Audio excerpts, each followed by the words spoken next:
from the doctor's grasp, but come back to life, so to speak, and bring with them remarkably vivid and unexplainable visions.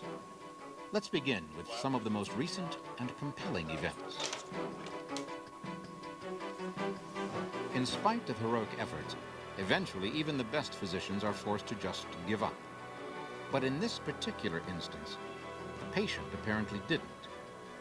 According to all medical and physical science, what happened in this particular emergency room was, well, impossible.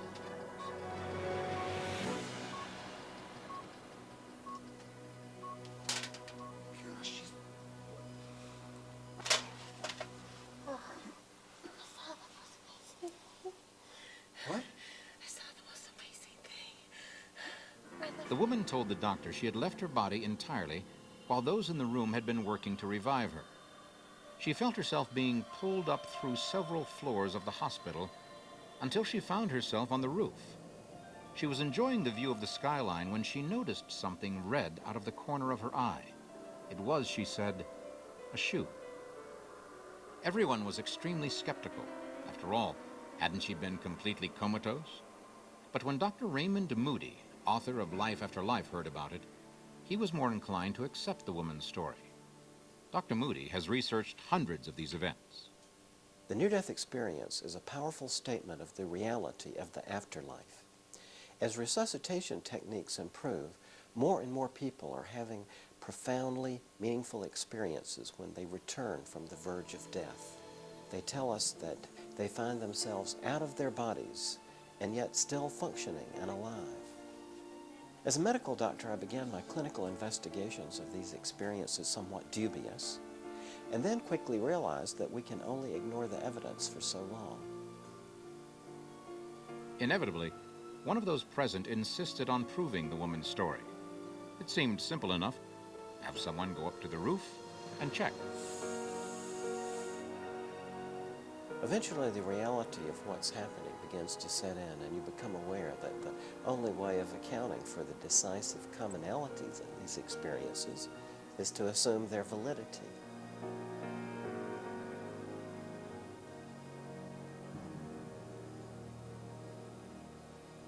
That's the shoe. That's the red shoe. Under any circumstances, it seems highly unlikely that a woman brought in on the ground floor in a coma could have any knowledge of a red shoe on the roof. What we needed was some scientific way to demonstrate that the body and the spirit can exist separately. If that could be discovered, it would strongly suggest that there could indeed be something beyond this life. But how could that be done? Sometimes, what isn't planned turns out to be the best course of action. In the case of Pam Reynolds, a stunning array of scientific instruments and measurements were in place at the very moment of death.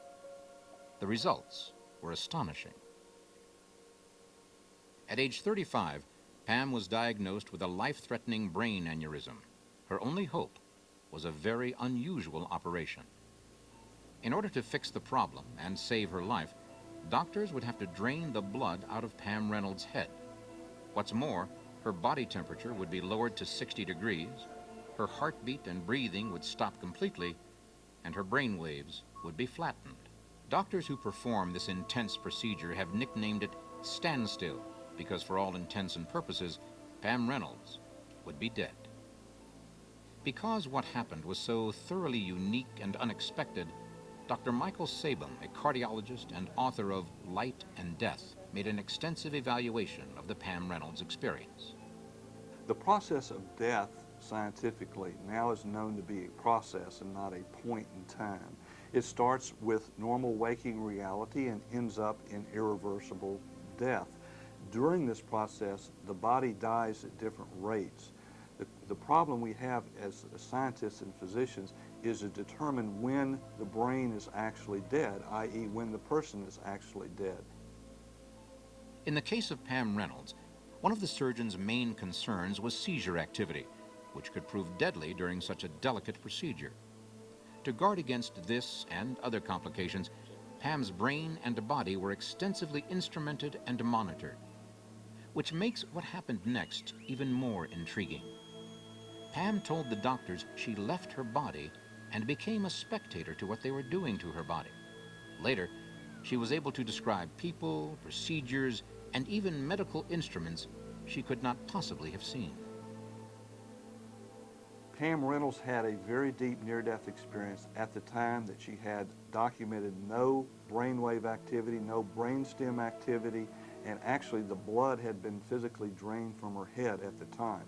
So this eliminates the possibility that this was a seizure phenomenon, because during her experience she had no seizure activity on the EEG. In addition, she had plugs in both of her ears, and so she could not have physically heard what was being discussed in the operating room during the surgical procedure, and she could recall the accurate discussions that were going on between the surgeons at the time that she was having her experience. Remember, every body reflex was being monitored. She was in a profoundly inactive state. But Pam Reynolds somehow was able to describe a particular surgical tool in amazing detail. A tool which she would later say looked like an electric toothbrush with a dent in it. She even noticed that the tool had interchangeable blades and that these were kept in something that she said looked like a socket wrench case. How could Pam Reynolds have described with such amazing accuracy the details of what took place in the operating room when she was, according to all the monitoring devices, dead? The Pam Reynolds experience would seem to add one more bit of evidence that the spirit lives on when the body dies. But lives on where? Are we any closer to identifying the place those spirits might reside? Are we getting to think about, much less talk about, the fact that there are? Prior to his own near-death experience, Howard Storm had always considered himself to be a free thinker. He was also an avowed atheist. To him, belief in God was absurd. But all of that changed during a trip to Paris in 1985.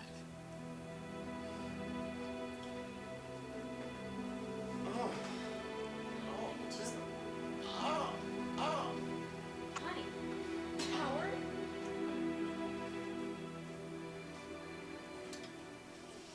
Storm was diagnosed with a perforation in his small intestine. The agony of his condition weakened Howard. Knowing death was near, he said goodbye to his wife and slipped off into oblivion.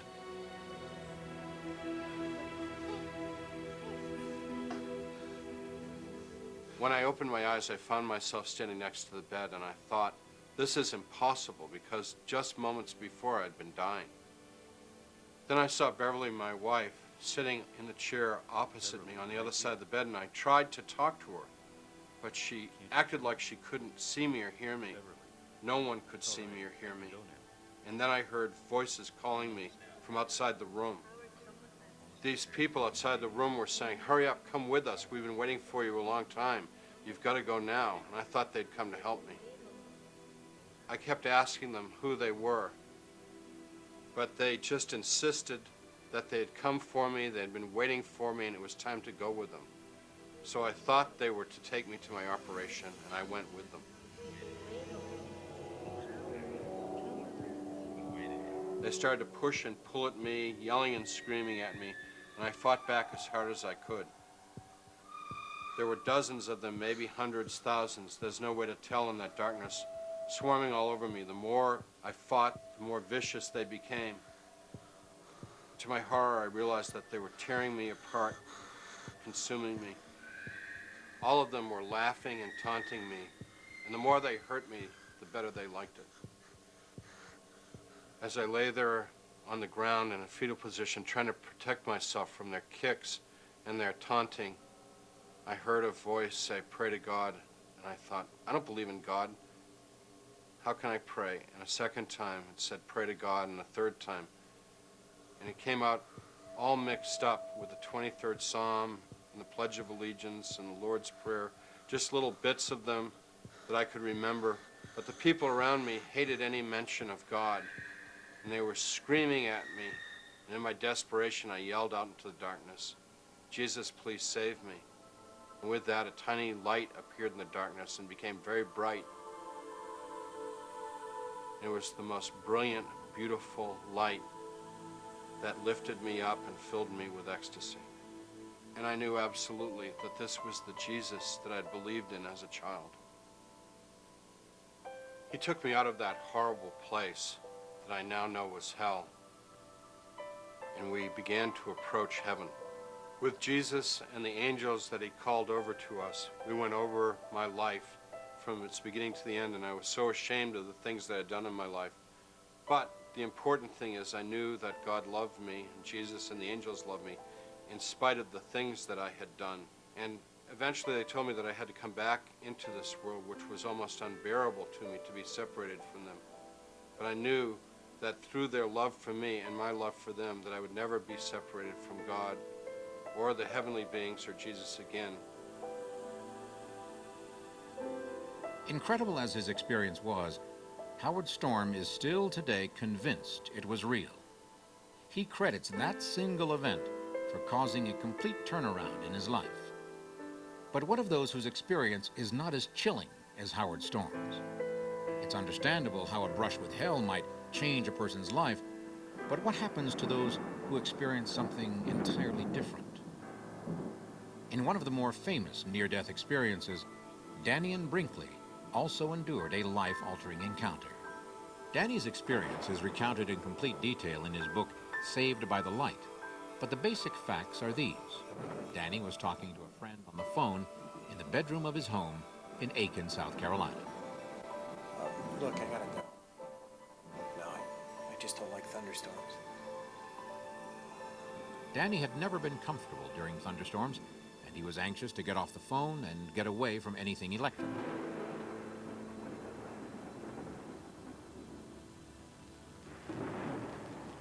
Suddenly, there was an explosion in his ear, and Danny was jerked out of his shoes and hurled back onto the bed, his body shattered almost beyond recognition. Danny remembers leaving his body and watching as his wife Sandy tried to keep him alive with CPR. Once he dropped back into his tortured body, but not for long. Soon he was out again, watching the medical technicians desperately trying to save his life.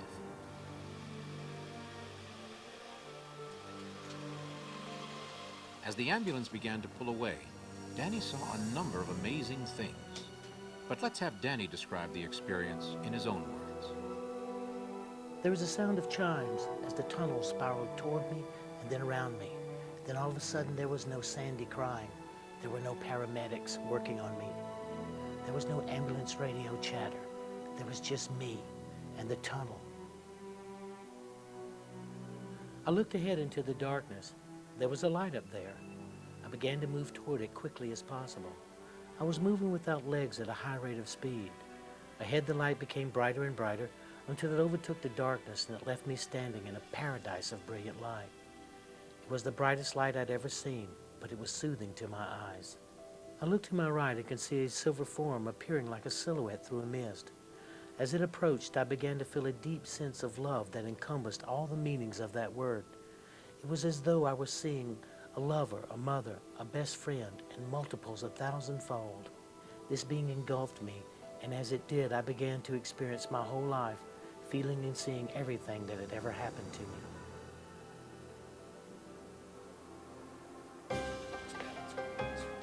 Suddenly, Danny was back at the hospital, looking down at the frantic scene in the emergency room. The ambulance attendants had done their best to try and revive him, but they had given up.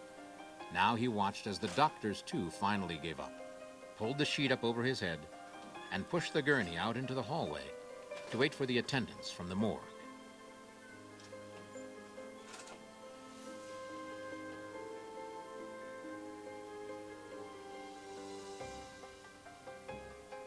Then, perhaps the most frightening part of the whole experience.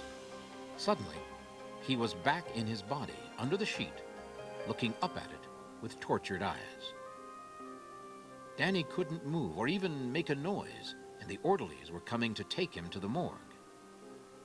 What's more, now that he was back in his body, it seemed like even his thoughts caused him pain. He hoped whoever it was whose shadow he could see through the sheet was paying attention, because he did the only thing he could do. He blew on the sheet from underneath.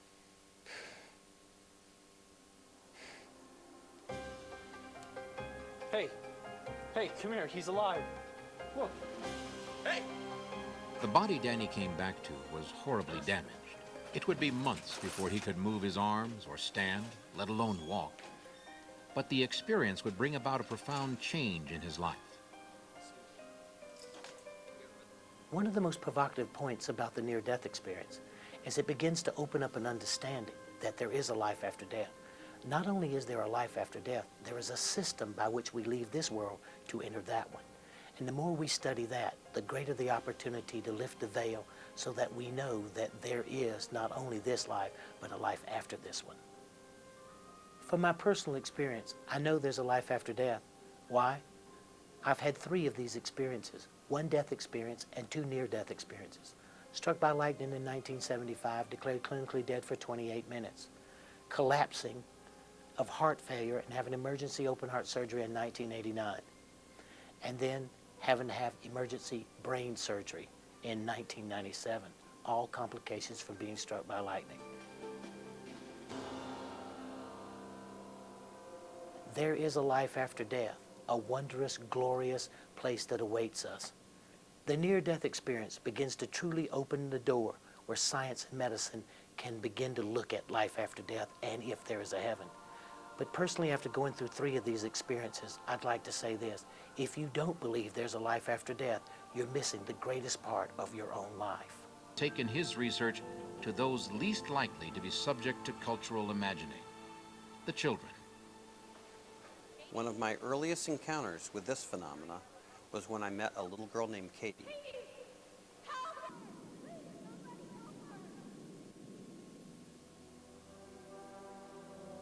I was looking down at her lifeless body, wondering if there was any way that she could be saved. The CAT scan showed massive swelling of the brain, no gag reflex, and an artificial lung machine was breathing for her.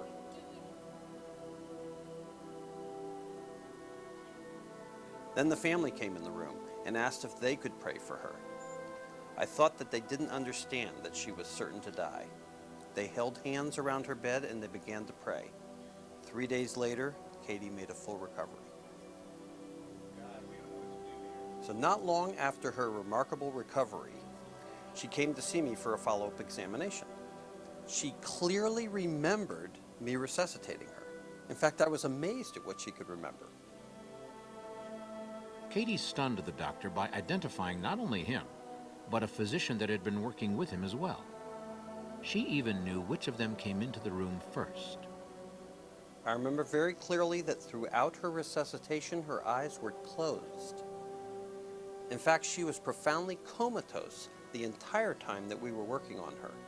And I thought to myself, what is going on here? His curiosity fully piqued, Dr. Morse asked her what she remembered about being in the swimming pool. Her answer gave him another shock. Her innocent response was, "You mean when I met Jesus and Heavenly Father?" She didn't say anything more at the time. Maybe it was the shocked look on my face, maybe she was embarrassed, but I brought her back for a follow-up interview. And at that time, she told me more of the details when she was taken up to heaven. She said that Jesus told her that it was time for her to go home.